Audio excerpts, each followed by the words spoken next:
कोडरमा के केंद्रीय महिला बाल विकास मंत्री ने टीपीसी सांसद खेल महोत्सव के आगाज की दी जानकारी। कोडरमा की धरती पर खेलेंगे खेलों के खिलाफ। रांची में पूर्व केंद्रीय मंत्री सुबोधकांत सहाय पहुंचे हजरत रिशालदार बाबा की मजार पर चढ़ाई चादर। कोडरमा विधायक डॉक्टर नीरा यादव ने लगाया आरोप, डीएमएफटी फंड का दुरुपयोग का लगाया आरोप।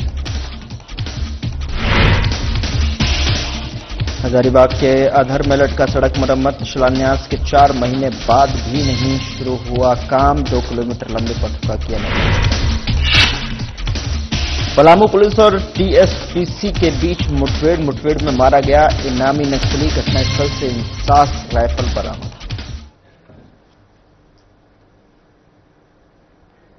नमस्कार, मैं हूं आपके साथ गौरव राजेंद्र। बुलेटिन की शुरुआत करते हैं। कोडरमा के झुमरी तिलैया ग्रैंड सुर्रिया होटल में सांसद खेल प्रतियोगिता आयोजन को लेकर केंद्रीय महिला बाल विकास मंत्री अन्नपूर्णा देवी ने प्रेस कॉन्फ्रेंस कर बताया कि कोडरमा लोकसभा क्षेत्र एक ऐतिहासिक खेल आयोजन का गवाह बनने जा रहा है। आगामी 23 सितंबर से 25 दिसंबर तक यहां सांसद खेल महोत्सव का भव्य आयोजन किया जाएगा। यह आयोजन प्रधानमंत्री नरेंद्र मोदी के खेलो इंडिया और फिट इंडिया अभियान की भावना को जन जन तक पहुंचाने की दिशा में एक महत्वपूर्ण कदम साबित होगा। पोस्टर लॉन्च हुआ है और सांसद खेल महोत्सव जो माननीय प्रधानमंत्री जी के माध्यम से सभी सांसदों को ये आग्रह किया गया है कि अपने अपने क्षेत्र के अंदर सांसद खेल महोत्सव का आयोजन आप कराएं और ज्यादा से ज्यादा खेल के प्रति जो हमारे युवा जो खिलाड़ी हैं उनको ज्यादा से ज्यादा संख्या में लोगों की भागीदारी बन सके, इस पर काम करें। तो आज इसकी शुरुआत, आज पोस्टर लॉन्च हुआ। इसमें 8 प्रकार के खेल इस सांसद खेल महोत्सव में हम लोग कराने का निर्णय ये पूरी टीम ने लिया है। तो उसमें सबसे ज्यादा हमारे यहाँ फुटबॉल जो सबसे ज्यादा लोकप्रिय खेल है, फुटबॉल के साथ फिर kho kho, lagori, kabaddi, badminton, volleyball, chess, table tennis बड़ी है फुटबॉल के। उसके अलावा विद्यालय के भी ये हमारा प्रयास होगा कि 8, 9, 10 या 9, 10, 11, 12 जो बच्चे हैं तो वो भी भाग लें, क्योंकि हमारे बच्चों का फिटनेस और खेलो इंडिया के माध्यम से कि ज्यादा से ज्यादा बच्चों के फिटनेस पर भी ध्यान देना है। और रांची के पूर्व केंद्रीय मंत्री सुबोधकांत सहाय ने डोरंडा स्थित रिशालदार शाह बाबा की मजार पर चादर चढ़ाई। सुबोधकांत सहाय ने देश, राज्य और सर्व समाज के कल्याण की दुआएं मांगी। कहा, राज्य प्रगति करे, सब खुश रहें, यही ईश्वर से कामना है।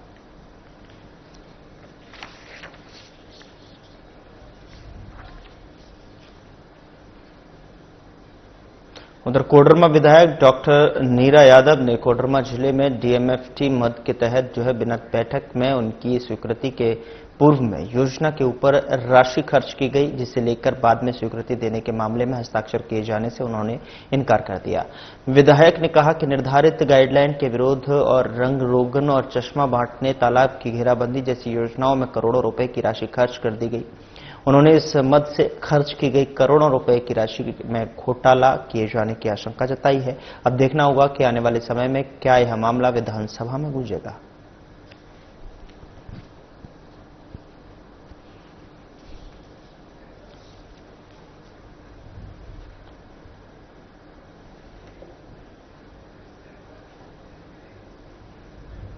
हजारीबाग जिले में कटकमदाग प्रखंड यानी कि कटकमदाग प्रखंड के सलगामा पंचायत में लूटा डैम से गुजरने वाली सड़क की मरम्मत कार्य 4 महीने बाद भी शुरू नहीं हुई है और 1 मई 2025 को सांसद मनीष जायसवाल और विधायक प्रदीप प्रसाद ने 79 लाख की लागत से बनने वाली 2 किलोमीटर सड़क का शिलान्यास किया था। यह मुख्य सड़क का अंचल कार्यालय, थाना और बाजार से जुड़ती है और जिससे कि प्रतिदिन हजारों लोग गुजरते हैं। बरसात में गड्ढों में पानी भरने से दुर्घटनाओं का खतरा बढ़ गया है। स्थानीय जनप्रतिनिधियों के अनुसार डीवीसी हजारीबाग के अधिकारियों ने कार्य रुकवा दिया है और पर कारण स्पष्ट नहीं है। विधायक प्रदीप प्रसाद ने कहा कि मामला उनके संज्ञान में आया है और वे डीवीसी अधिकारियों से शीघ्र बात करेंगे। ग्रामीणों ने नाराजगी की है और वे शीघ्र कार्य शुरू करने की मांग कर रहे हैं। हो गया है, कब थोड़ा गड्ढा हो गया पूरा। डर लगता है रोड डर लगता है गाड़ी यहीं रह जाएगा। डर लगता है चैम्बर सट रहा नीचे, चैम्बर कट रहा है ना। ये डीएमएफटी फंड के द्वारा रोड बनाने का शिलान्यास माननीय सांसद महोदय और मेरे द्वारा किया गया था। डीवीसी पदाधिकारियों से वार्ता किया गया है और उन्हें बुलाया गया है कि मामला क्या बताएं, क्यों ये काम रुकेगा। जांच हो रही है और उनके आने के बाद ही स्थिति स्पष्ट हो पाएगी कि इसमें आगे हमें क्या करना है।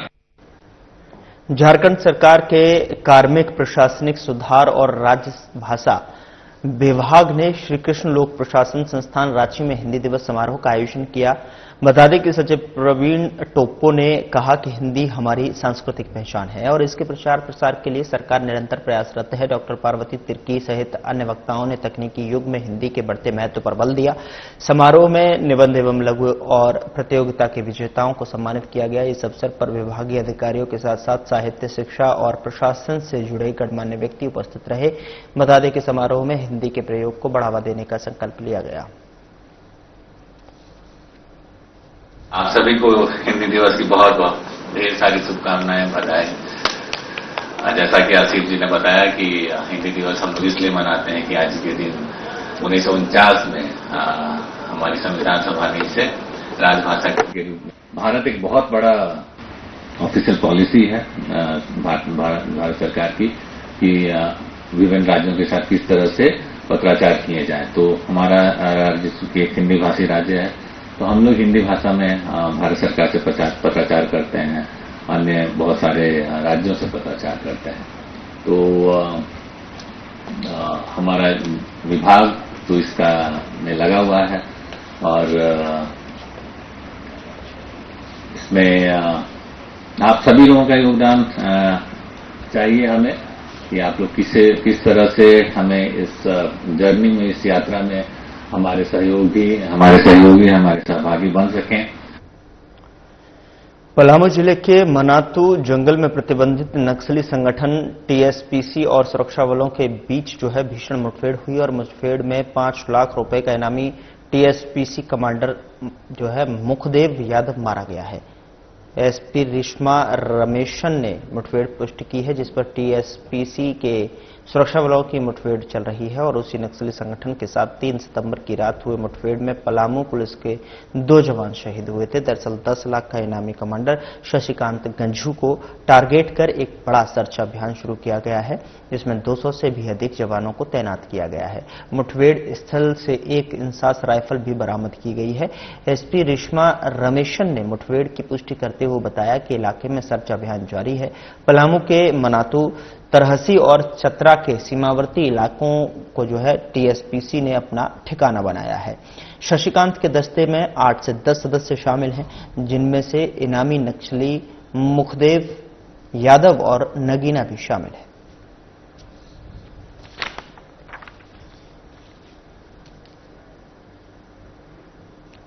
राजधानी रांची के मोराबादी मैदान में आदिवासी अस्तित्व बचाओ मोर्चा के बैनर तले आक्रोश बाइक महारैली का आयोजन किया गया।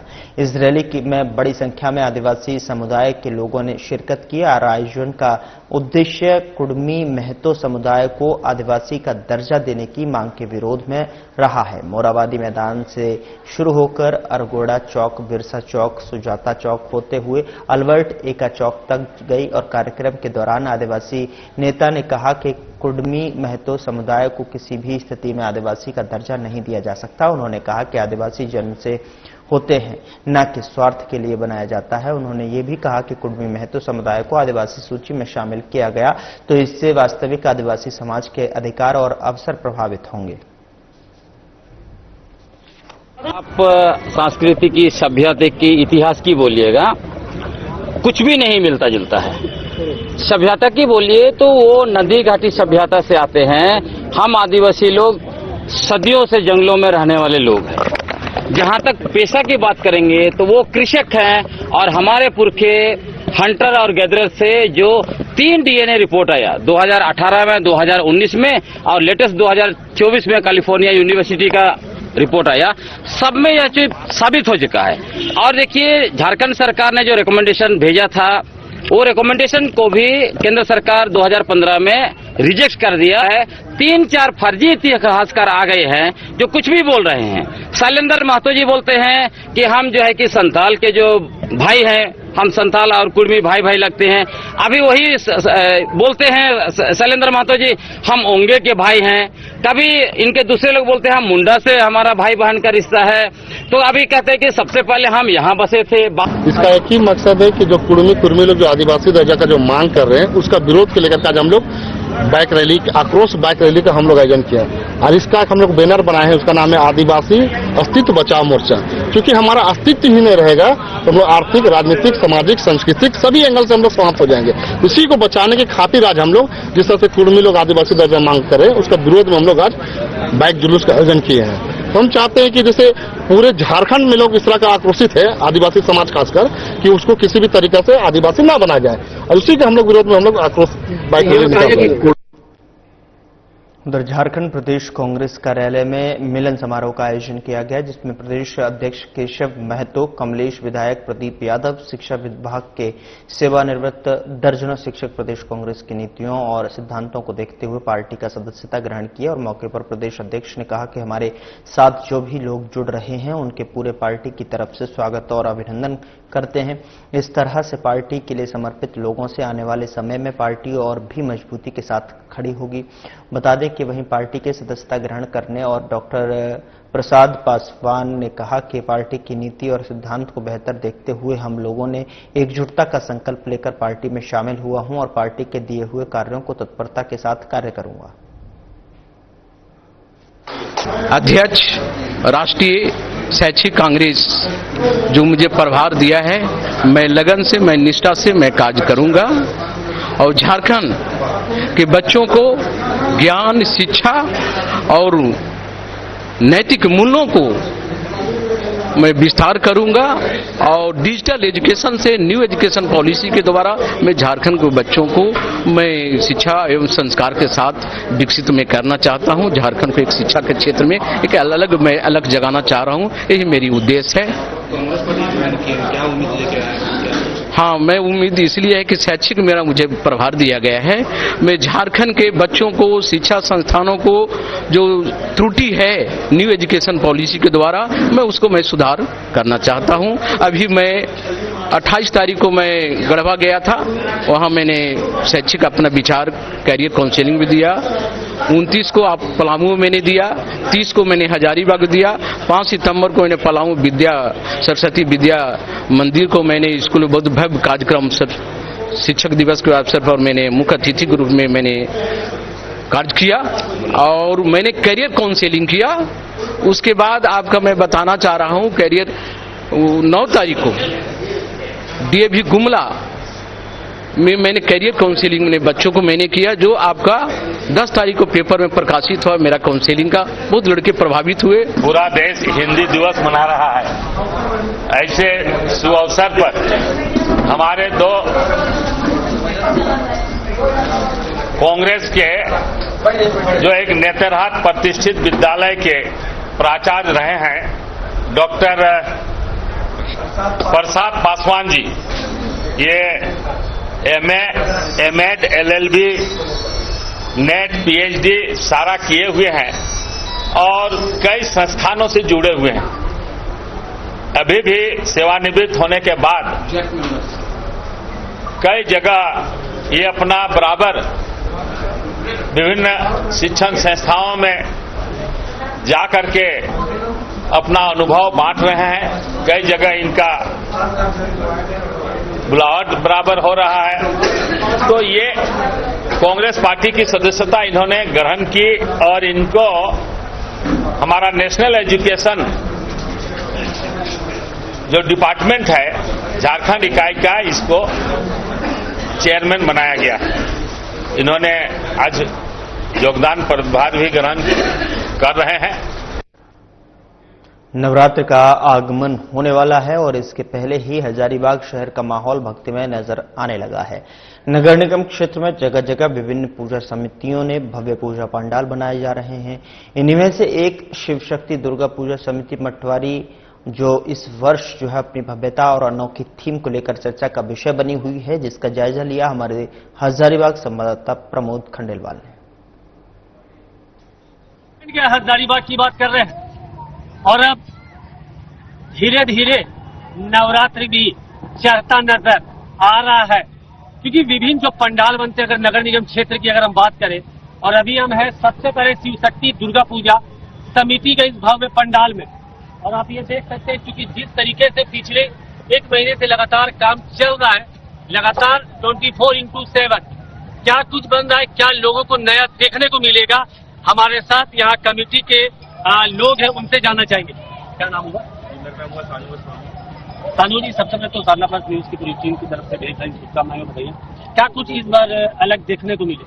इस बार हमारे समिति में थल सेना भवन को दिखाया गया है, क्योंकि इस बार जैसे कि हमने पाकिस्तान को पटकनी दिया, तो हम लोगों ने सोचा कि इस बार अपने देश का जो पराक्रम हमारे सेना द्वारा दिया गया उसे हम अपने पंडाल में दर्शाएं, और जो ऑपरेशन सिंदूर जिसको हमारे प्रधानमंत्री नरेंद्र मोदी जी ने लॉन्च किया था, उसे सफल भी बनाया गया, उसे हम पूरा पंडाल में दर्शाने की कोशिश करेंगे। क्योंकि सामने जी नया और उद्देश्य से अगर इसकी बात करें, मोटो क्या है इसका? मोटो साफ साफ है कि जैसा कि अभी देश में जो चल रहा है, तो उसके हिसाब से हम लोग तैयारी किए हुए हैं, और हम लोग चाहेंगे कि बस पूरा हमारे पंडाल समिति में जो भी लोग रहेंगे सब लोग मिलकर अच्छे से तैयार करेंगे। सामने जी के अंतिम कैसे लोग देख पाएंगे पंडाल, कैसा होगा, कैसे किस तरीके का होगा, कितनी ऊंचाई होगी, क्या कुछ अलग? लगभग पंडाल की ऊंचाई लगभग 80 से 90 फीट जा रही है और चौड़ाई 140 फीट है, और इस बार बहुत पंडाल दिखने को मिलेगा, और जो मूर्ति की हाइट आपको 16 फीट देखने को मिलेगी। फिर स्वाभाविक सी बात है, जिस तरीके से थल सेना दिल्ली का एक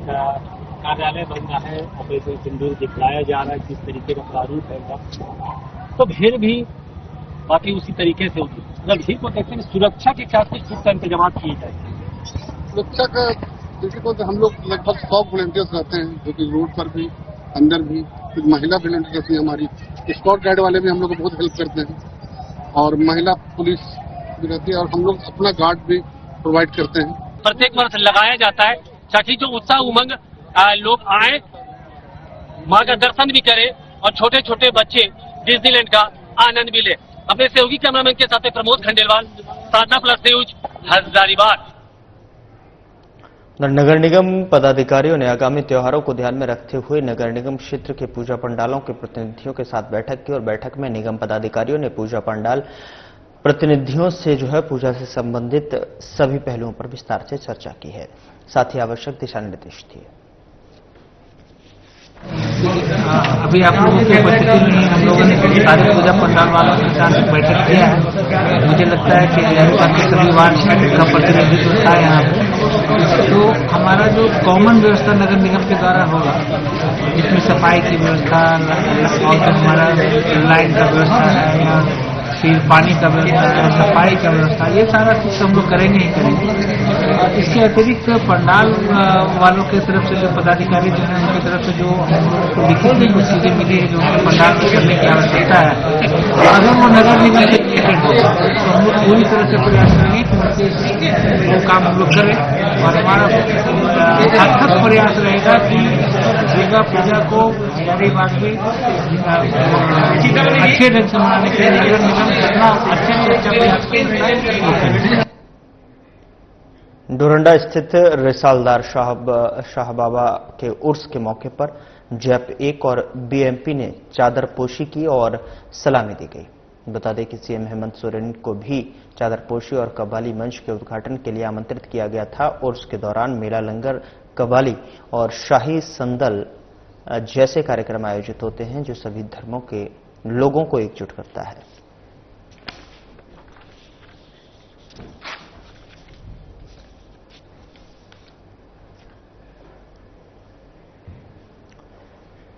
रांची के अरगोड़ा थाना क्षेत्र अंतर्गत करम चौक के समीप तेज रफ्तार बोलेरो ने 2 वर्षीय बच्ची को चपेट में ले लिया। अस्पताल में इलाजरत 2 वर्षीय बच्ची की स्थिति काफी गंभीर बनी हुई है। इस घटना के विरोध में स्थानीय लोगों ने लगभग 4 घंटे तक सड़क जाम कर दिया। स्थानीय लोगों का कहना है कि सड़क का काफी ढलान होने और ब्रेकर नहीं होने की वजह से यहां अक्सर दुर्घटनाएं होती रहती हैं। आक्रोशित लोगों का कहना था कि दोषी वाहन चालक पर प्रशासन कार्रवाई करे और गंभीर रूप से घायल बच्ची के परिवार को इलाज के लिए आर्थिक मदद दे।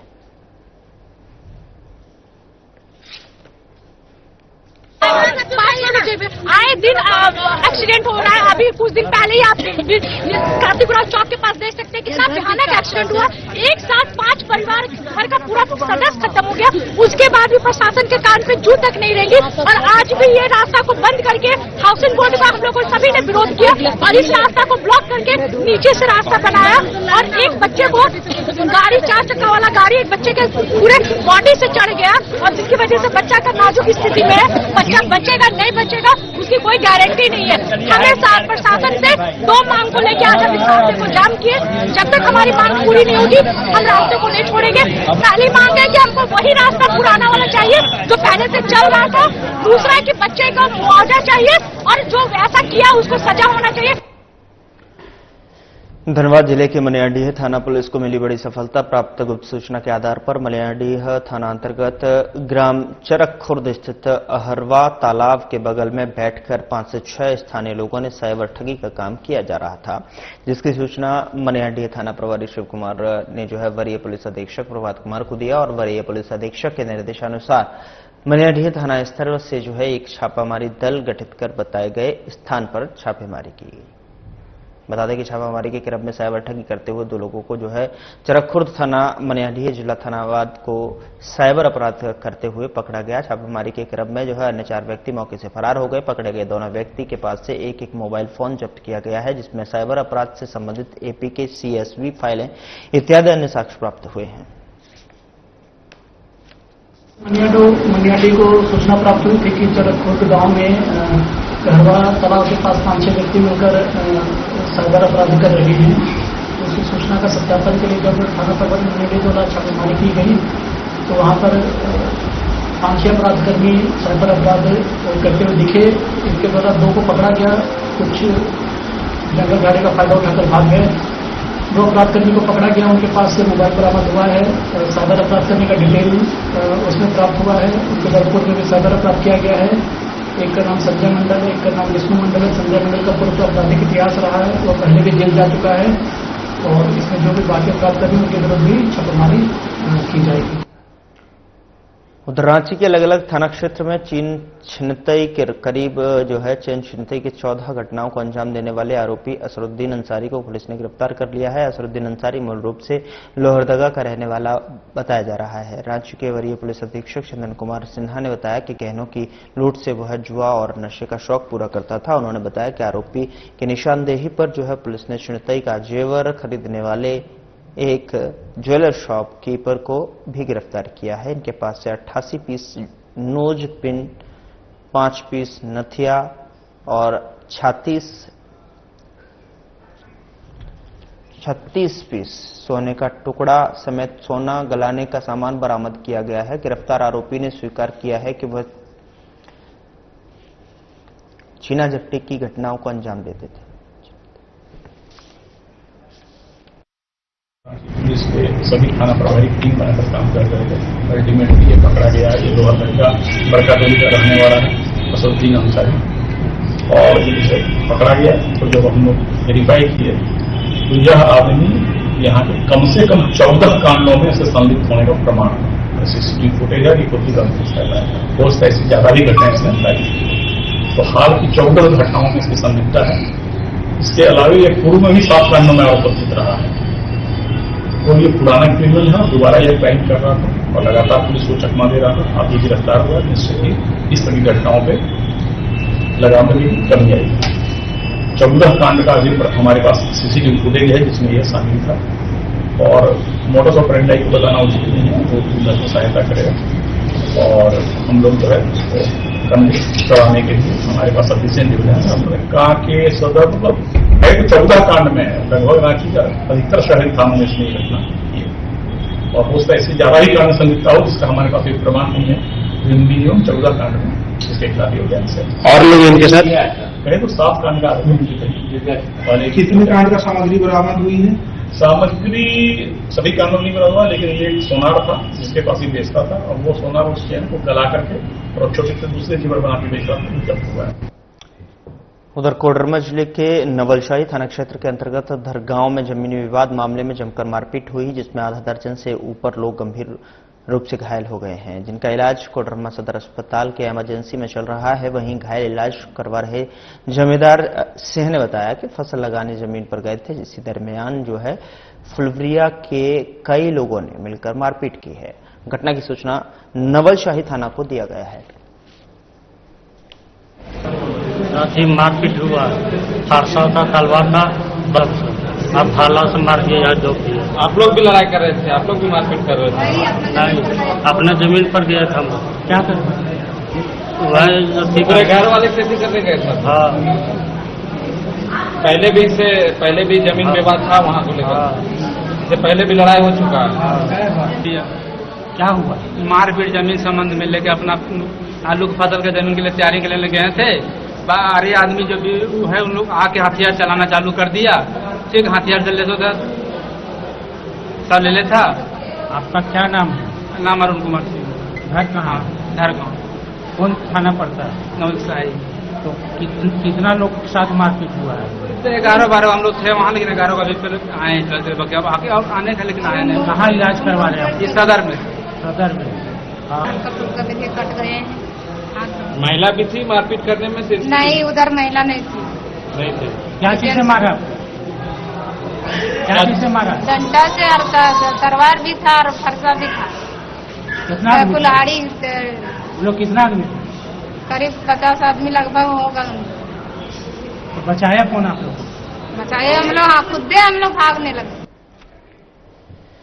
मुक्ति संस्था से ने जो है जुमार नदी के तट पर 30 अज्ञात शवों का पूरे विधि विधान से अंतिम संस्कार किया। बता दें कि मुक्ति संस्था के सदस्यों ने रिम्स के मोर्चरी गृह में अज्ञात शवों को निकालकर पैक कर जुमार नदी के तट पर लेकर इस दौरान संस्था के अध्यक्ष प्रवीण लोहिया ने अज्ञात शवों को मुखाग्नि दी। संस्था के अध्यक्ष प्रवीण लोहिया ने बताया कि मुक्ति संस्था ने अब तक कुल 2064 अज्ञात शवों का अंतिम संस्कार किया है। मौके पर संस्था के अन्य सदस्य उपस्थित थे।